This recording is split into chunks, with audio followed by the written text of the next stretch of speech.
আজ শুধু বিএনপি নিয়েই কথা। বিএনপি তো গালাগালি করিচ্ছে, আর একটু গালাগালি করার সুযোগ পেল আর কি। আগে তিনজন মুরব্বী নিয়ে কথা, মুরব্বী নেতা নিয়ে কথা, আগে মাপছে আনি প্রত্যেকে শ্রদ্ধাভাজন রাজনীতিবিদ। প্রথমে মির্জা ফখরুল ভাই, মির্জা ফখরুল ভাই কইছেন ইউনূস সাহেব দয়া কইরা তাড়াতাড়ি নির্বাচনটা দেন। আর সরকারকে ইউনূস সাহেবকে বলতেছি, আপনিও দয়া করে এটা তাড়াতাড়ি করেন। তাড়াতাড়ি করলে কি হবে, যে জনগণ ভোট দিয়ে তার নিজস্ব সরকার তৈরি করতে পারে।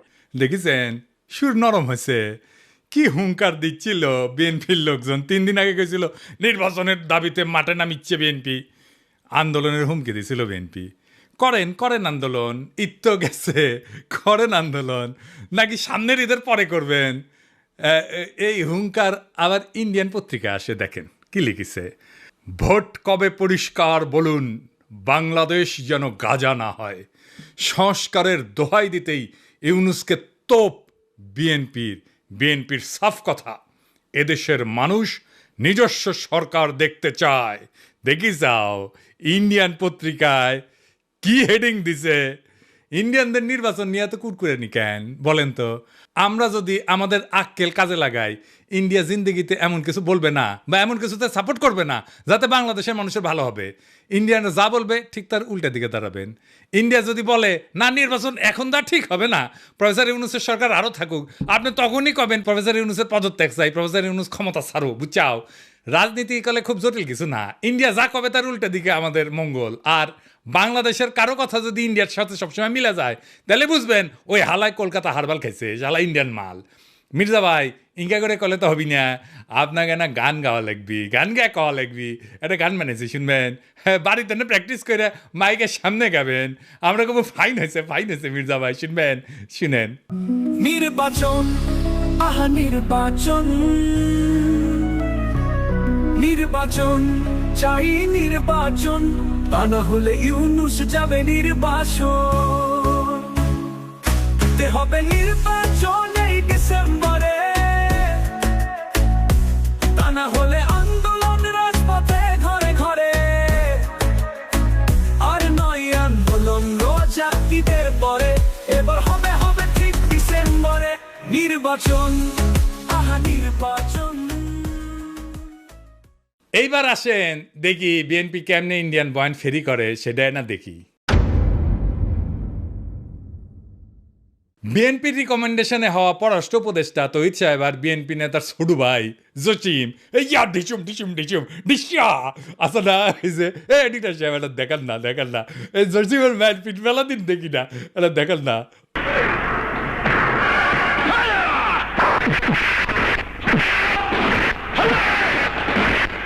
আর দেখি যাও ক্যাঙ্কা হিরোইনছি। এই জসিম কইল যে 1971-এর জন্য পাকিস্তানে ক্ষমা চাইতে হবে। তো এটা তো আমি আর ইন্ডিয়ান বয়ান। তো এই পানি পড়া সে কই থেকে আসিছে? ইন্ডিয়া থেকে আসিছে, তাই না? সে একই পানি পড়া মির্জা ফখরুল সাহেব পাইছেন, দেখেন উনি কি বলেন। পাকিস্তান সেনাবাহিনী সেই হত্যাযজ্ঞ করেছিল, তার জন্য আজ পর্যন্ত কিন্তু ক্ষমা চায় নাই।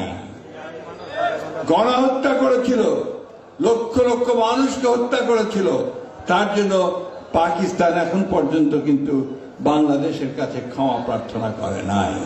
উনি মনে করেন পাকিস্তান ক্ষমা চায় নাই, অথচ আমরা জানি তিনবার রাষ্ট্রীয়ভাবে পাকিস্তান ক্ষমা চেয়েছে। একবার মন্ত্রী পর্যায়ে, একবার প্রধানমন্ত্রী পর্যায়ে, আরেকবার রাষ্ট্রপতি পর্যায়ে। তো উনি তো বাংলাদেশ সরকারের মন্ত্রী ছিলেন, সে সময় ওনার মনে হয় নাই যে ওনার পাকিস্তান তো ক্ষমা চায় নাই।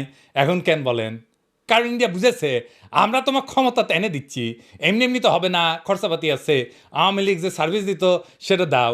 কি সার্ভিস? জাহাপনা। মির্জা ফখরুল কইছে পাকিস্তানকে বাম্বু দিবা, ইন্ডিয়া কইছে, তো উনি বাম্বু দিলেন। আচ্ছা এবার বলেন তো, এই দল পাকিস্তানের সাথে স্বাভাবিক সম্পর্ক করতে পারবে? ইন্ডিয়া যে ফ্যাসিবাদ চালাইলো, কোনোদিন কইছে বিএনপি ইন্ডিয়া ক্ষমা চাইতে? নাকি বলবে জিয়ারে তো খুন করেছে তাই না? এটা কোনোদিন বলিছে? বলে নাই। কিন্তু ইন্ডিয়া আমাদের বন্ধু দেশ বলতে বলতে মুখে ফেনা তুলে ফেলিছে। দেখেন, ভারত আমাদের প্রতিবেশী, সবচেয়ে বড় প্রতিবেশী, আমাদের বন্ধু। আমাদের যুদ্ধের সময় 1971 যুদ্ধের সময় আমাদের সহযোগিতা করেছিল। আমরা ভারতের কাছে সবসময় প্রত্যাশা করি যে ভারত বাংলাদেশের মানুষের পাশে দাঁড়াবে। যাই হোক মির্জা ভাই, আপনি তো বলেন মুক্তিযুদ্ধ করেছেন, এটি সেই সময়ের গল্প শুনবার চাই। মানে কোটি কোটি যুদ্ধ করেছেন, কোটি ট্রেনিং নিছেন, কারা কারা আপনার সহযোদ্ধা ছিল, কবে অস্ত্র জমা দিলেন, কি অস্ত্র ব্যবহার করেছেন, মানে হাউস আছে কেন পাকিস্তানের উপরে যেমন বিলা, আপনি তো মনে লয় যে সখানিক পাকিস্তানি আমি জয় বাংলা করেছেন, না গল্প করবেন, হাউস আছে আমার কলে। চুপি চুপি কই মির্জা ভাই, আপনার উপরে না হেভি স্টাডি করেছি। কেন করেছি জানেন? আপনারা বোঝার জন্যে স্টাডি করে পেয়েছি কি জানেন? না খারাপ কিছু কমু না, আপনার লাইফ হিস্ট্রি কিন্তু ইন্টারেস্টিং। আপনি ঢাকা কলেজের ইকোনমিক্সের টিচার হিসেবে ক্যারিয়ার শুরু করেন, শিক্ষকতার ক্যারিয়ার। পরে ঠাকুরগাঁও কলেজে ইকোনমিক্সের অধ্যাপক ছিলেন, খুবই জনপ্রিয় টিচার ছিলেন, ছাত্ররা আপনার ক্লাস করার জন্য উন্মুখ হয়ে থাকতো, মার্শাল্লাহ। আবার অদ্ভুতভাবে আপনি বাংলাদেশ সরকারের পরিদর্শন এবং আয় ব্যয় পরীক্ষণ অধিদপ্তরের একজন অডিটর হিসেবে কাজ করেছেন। এই প্রফেসর হওয়ার পরে শিক্ষা বিভাগে আবার ডিজি আসিলেন। এমন সেলিব্রেটেড শিক্ষকের জীবন চাইরা অডিটর কেন হইলেন, এটা মিলাইতে পারি নাই। তাই আপনার জীবনের গল্প আপনার কাছ থেকে শোনার ইচ্ছা থাকলো। আমার ক্ষুদ্র ভ্রাতার ভগিনীরা আপনাদের কয়ে রাখি, কারো সম্পর্কে জানতে হইলে এভাবে ডিক করবেন, খুঁড়বেন, তারপরে তাই আপনি ভালো তার ডিল করতে পারবেন। যাই হোক, এবার আরেক বিএনপির সিনিয়র নেতারে নিয়ে আলাপ করি, হ্যাঁ, আমির খসরু মাহমুদ।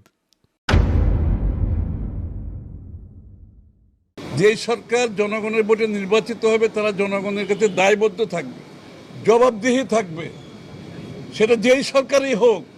কোনো মহামানবকে বাংলাদেশের দায়িত্ব দেওয়ার জন্য বাংলাদেশের মানুষ নির্বাচনে, এই বাংলাদেশের মানুষ আন্দোলন সংগ্রাম করে নাই, ত্যাগ স্বীকার করে নাই। আর কোনো মহামানব কোনো দেশের গণতন্ত্রের সমাধান দেবে, তার জন্য বাংলাদেশের জনগণকে অপেক্ষা করতে হবে, এটা বিশ্বাস করার কোনো কারণ নেই। আমির খসরু ভাই উনি কইছে, নির্বাচিত সরকার জবাবদিহি করবে জনগণের কাছে, কোনো মহামানবকে ক্ষমতায় বসানোর জন্য বাংলাদেশের মানুষ আন্দোলন সংগ্রাম করে নাই, ত্যাগ স্বীকার করে নাই। উনি ত্যাগ স্বীকার করেছেন, ওরা ত্যাগ স্বীকারটা এটা দেখে আসেন। হ্যাঁ, আমির খসরু ভাই, আপনি তো ডিসেন্ট মানুষ, আশা করি আপনি ক্ষমতায় গেলে তো বটেই, ক্ষমতায় যাওয়ার আগেও জবাবদিহিতা করবেন, তাই না? আচ্ছা আমির খসরু ভাই, এই যে হোটেল সেরিনা আপনার ছিল তো না? এখন আপনি কইবেন যে আমি মালিকানা ছেড়ে দিছি, কথা সত্য মানলাম, আপনি মালিকানা ছেড়ে দিচ্ছেন। কয়টা জিনিস বলেন তো, যে জমিটা যার উপরে দাঁড়িয়ে আছে হোটেল সেরিনা, এটা তো চট্টগ্রাম স্টক এক্সচেঞ্জের জমি, তাই না? ওই সময় আপনি চট্টগ্রাম স্টক এক্সচেঞ্জের চেয়ারম্যান ছিলেন, তাই না? তো কি কি হয়েছিল আমি বলি খসরু ভাই, কিছু মনে করেন না, আমার কনফিউশন হয়েছে, কনফিউশন দূর করে দাও আপনার দায়িত্ব। আপনি বিএনপির অতি গুরুত্বপূর্ণ নেতা, আপনি জবাবদিহিতার কথা বলেন, আপনার দলের হাতে রাষ্ট্রের দায়িত্ব যাবেন, আসেন কি কি হয়েছিল দেখি, কোথাও বই লিলে ধরে দেন, তাই না? মানুষের ভুল বোঝা ঠিক না আপনারে, তাই না? 1995 থেকে 2001 সাল আপনি তখন, এটা আওয়ামী লীগের আমল, আপনি তখন চট্টগ্রাম স্টক এক্সচেঞ্জের চেয়ারম্যান ছিলেন। এই সময় রাজুক থেকে ঢাকার Banani road number 17 plot number 27 Chattogram stock এক্সচেঞ্জের টাওয়ার নির্মাণের জন্য কেনা হয়, মাশাআল্লাহ। কিন্তু সমস্যাটা হইতেছে, ভবিষ্যতে এই জমি আপনার ব্যক্তিগত মালিকানায় পরিণত হবে।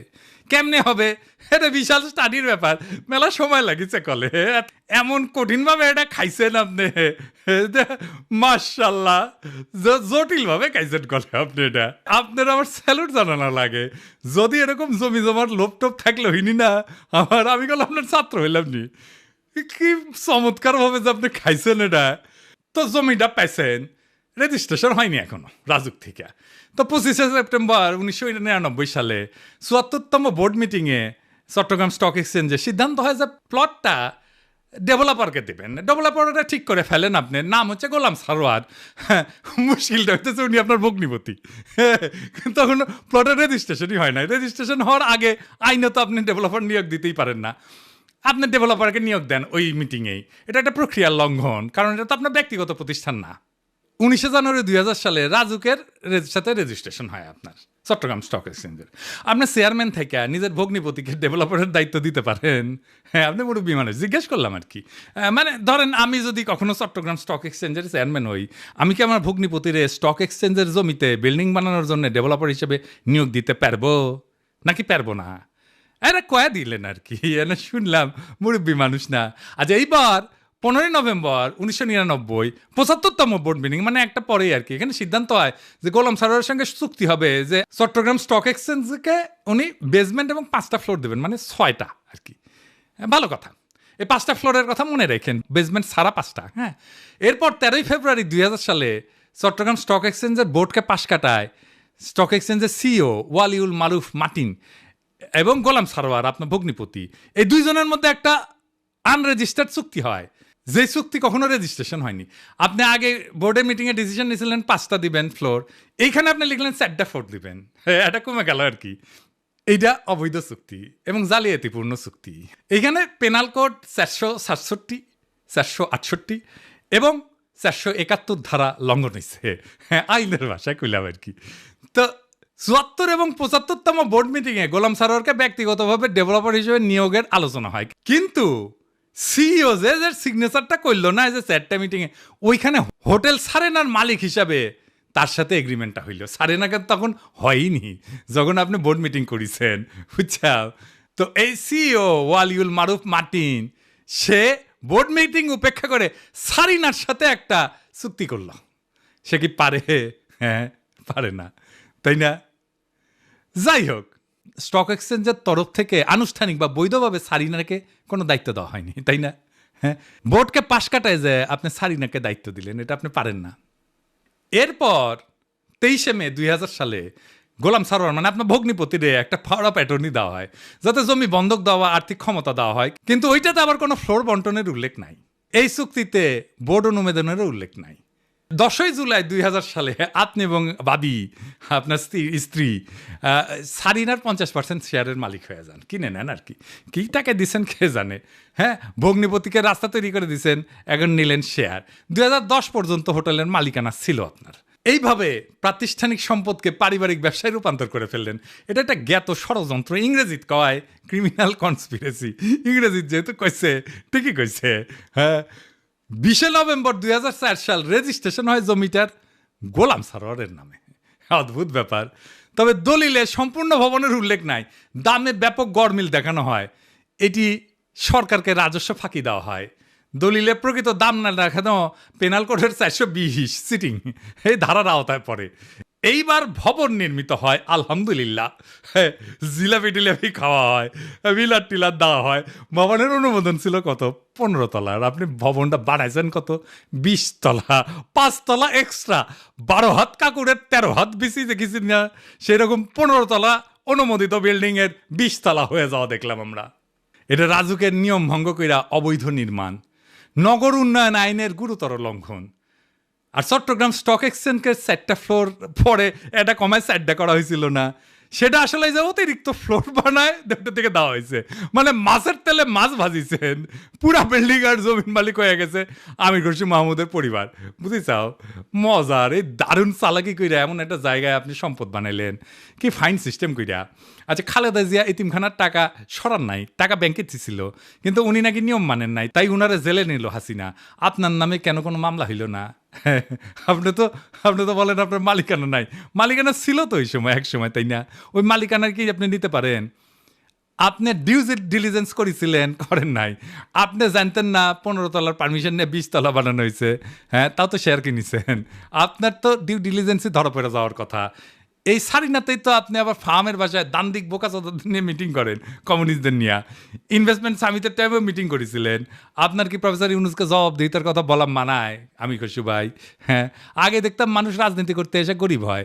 বাংলাদেশে দেখতেছিস খালি সবাই বড় লোক হয়, বড় লোক হয়, বড় লোক হয়, টেকায় খালি টেকা। আমির খুশি ভাই, এটাই সমস্যা। কি সমস্যা হচ্ছে? টেকা কামানোর জন্য রাজনীতি যদি কেউ করে, তার মাথার তো খালি টেকা আর ধান্দা ঘুরবি। রাষ্ট্র তো একটা হিউজ রিসোর্স, তাই না? ওই রিসোর্সের মালিকানা নেওয়াটাই কি রাজনীতি? আপনি তো রিক্সাওয়ালা, ঠেলাওয়ালা, গার্মেন্টস শ্রমিক, বাস শ্রমিক, কৃষক, ক্ষেতমজুর, ক্ষুদ্র ব্যবসায়ীর কথা ভাবতে পারবেন না। দলমূর্খ সদাদের পাইবেন, আইসা গালাগালি করবে। শীর্ষ নেতারা মেদিনীপুরের ভাষায় কথা বলবে, আর মূর্খ সদাদের আইসা আমার মালওয়ান করবে, গালি দিবে। সব আর্কাইভ করা আছে। ইলেকশনের আগে গালির কোলাস কইরা কোন নেতার সাথে ওই মূর্খ সদা ছবি তুলিছে, সেগুলো দিয়ে এপিসোড বানাবনি। মিলিয়ন মিলিয়ন দেখে দেখবি, ফ্রি ক্যাম্পেইনে করে দিব। আমি কিছু ভাই, আমি তো আমার শেষ হয়নি কথা। এটা কেস স্টাডি লিখেছি আপনার সারিনা কেলেঙ্কারি নিয়া। এই কিচ্ছা একাডেমিয়াতে ঢুকাই তুমি, খালি আওয়াজ দিচ্ছি না, আমার কথাবার্তা হয়ে গেছে গলে ফাইনাল। কেস স্টাডির নাম দিচ্ছি কি জানেন? The hotel Sarina controversy, conflict of interest and abuse of power in Bangladesh. এটা মেলা জায়গাত পড়ানো হবি, এটা কর্পোরেট গভর্নেন্সে পড়ানো হবি, কনফ্লিক্ট অফ ইন্টারেস্টে পড়ানো হবি, ম্যানেজমেন্টে পড়ানো হবি, পলিটিক্যাল সায়েন্সে পড়ানো হবি। কোনটি না, কতগুলো জায়গায়।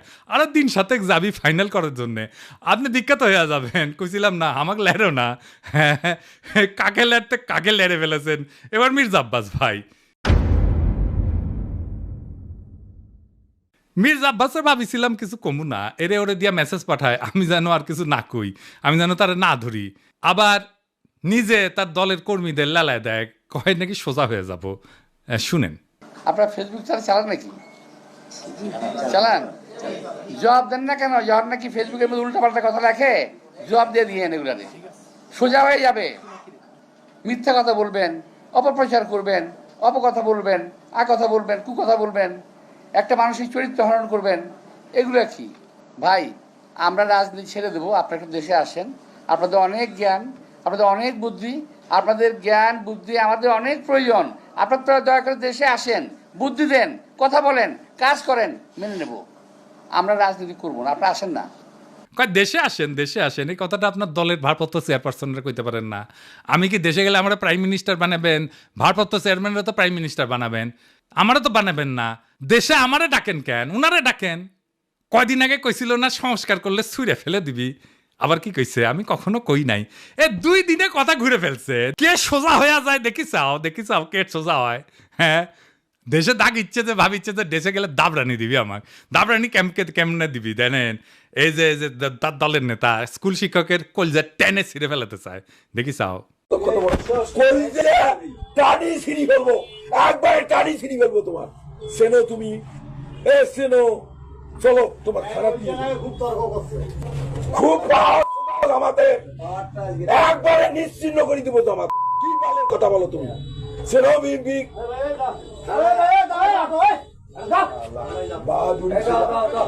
তোমার নামে আমি মামলা দেবো। কবিলক্ষণ দাও। কবিলক্ষণ কি বলবো? ও দাও, আমি ও থানা দেয়া, আমি ওখানে ইজাহার লিখবো, লিখি ওকে অ্যারেস্ট করে দিয়ে তারপর আমি আসবো। কুড়িগ্রামে কি কয়, ক্ষমতা না আসতে আসতেই এই শুরু করেছেন। ক্ষমতা গেলে কি করবেন এটা পাবলিক জানে। আপনাদের তো উন্নতি হইতেছে না, ক্রমাগত অবনতি হইতেছে। দুঃশাসন শুরু করলে আবার লড়াই শুরু করবো। দেশের মানুষকে তো আর অরক্ষিত রাখা যায় না। মির্জা আব্বাস ভাই, আমি সোজাই আছি, কিন্তু আপনারা একেবারে ফ্ল্যাট করে দেবো, একেবারে হুতায় দেবো, উঠবার পারবেন না। এই বুড়া বয়সে আপনি কল্পনা করতে পারতেছেন না আপনারা আমি কোন দিক দিয়ে ধরবো। মিশা কথা আমি কইছি, কোন কথাটা মিশা কইছি কইবেন? হ্যাঁ, কোন সেক্টরে মুক্তিযুদ্ধ করেছেন, কার সাথে যুদ্ধ করেছেন? আমি নানাভাবে ক্রস চেক করিয়া কইছি আপনি বালের মুক্তিযুদ্ধ করেছেন, মুক্তিযুদ্ধের নামে মিথ্যাচার করেছেন। দিন বদলাইছে মির্জা আব্বাস ভাই, শেরের উপরে শোয়াশের আছে। শোনেন মির্জা আব্বাস ভাই, মানুষের 3টা জিনিস ডরায়, এই ডর দেখায় মানুষের শাসন করছেন এতদিন।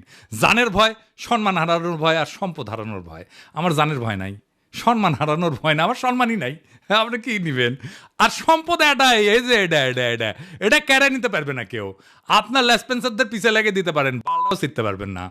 বাংলাদেশের পলিটিশিয়ানরা দুধে দেওয়া তুলসী পাতা না, সব বিগ শটের আমল নামা বাইর করবো টাই না। এইভাবে এই দুর্নীতি আর দুর্বৃত্তায়নের খাজে খাজে বাংলাদেশের রাজনীতি আজকাল এক অলিক নাট্যশালায় পরিণত হয়েছে, যেখানে দাবি দেওয়া আর আচরণ দুইটা ভিন্ন গ্রহে বাস করে। এখানে কেউ মুক্তিযোদ্ধা হয়েও যুদ্ধের ইতিহাস বিকৃত করে, আবার জনগণের শাসনের বুলিয়া ওড়ায়, চতুরতায় জনগণের সম্পদকে ব্যক্তিগত সম্পত্তিতে রূপ দেয়। আজ যারা ক্ষমতার বাইরে তারা জবাবদিহিতার গান গায়, কাল যখন তারা ক্ষমতায় তখন জবাবদিহিতার ঊর্ধ্বে ওঠায় হয় তাদের অভিষ্ট। রাজনীতি আজ জনগণের না, নিজের ভাগ্য বদলানোর জাদুর কাঠি। আজ যে দল ইন্ডিয়া বিরোধী স্লোগানে জ্বলে ওঠে, তার বয়ানি আবার ভারতীয় লাইন টু লাইন কপি হয়ে ফিরে আসে ঢাকার রাজপথে। যারা বলেন আমরা নির্বাচিত সরকার চাই, তারাই আবার নির্বাচন আগে নয় পরে টাইপের গানের লিরিক গায়। কেন? হ্যাঁ, কারণ এবার মিউজিক ইন্ডিয়া বানাইছে। আর আপনি যদি জনগণের পক্ষ নিয়ে কথা বলেন, আপনাকে বলা হবে তুই কিসের দেশপ্রেমিক। অথচ প্রশ্ন করার সময় এখনই। জানতে চাই, আপনি যদি জবাব দিতে চান, নিজে কবে জনগণের সামনে দাঁড়ায় জবাব দিছেন? একবার বলেন, একবার দিচ্ছেন জবাব জনগণের সামনে দাঁড়ায়? জিন্দেগিতে দেন নাই, এখন জবাব দিতে চাইতেছেন আপনি প্রফেসর ইউনূসের কাছে। বাহ, মজা আরই মজা। আপনি যদি বলেন দুর্নীতি হবে না, আপনি নিজের জীবনে কোন অধ্যায় প্রমাণ করছেন? দেশের মানুষ সব বুঝে, বোকা না। এখন কেউ চোখ বন্ধ করে ভোট দেয় না।